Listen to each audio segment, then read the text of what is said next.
আপনি শেষ কোন দিন গরুর মাংস খেয়েছেন? হয়তো বলবেন এত কিছুক্ষণ আগেই, গতকাল রাতে, নয়তো শুক্রবার। অথচ এমন কিছু নাম না জানা মুখ আছে যারা 1 বছর পর, হ্যাঁ 1 বছর পরে গরুর মাংস খাওয়ার জন্য অধীর আগ্রহে অপেক্ষা করছে। চলুন তাদের কাছ থেকেই শুনি। গত ঈদে দিন মজুরির পয়সা কুলায় না, তাই খাইতে পারি নাই। কোরবানির শেষে খাসি আর কিনতে পারিনি। আমার গার্জিয়ান নাই তো, মারা গেছে, আর কিনে খাইতে পারিনি। আমি খুঁজি মাগি খাই।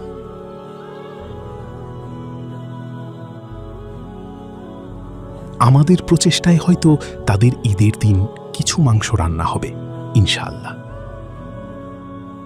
সরোবর.org/উধিয়া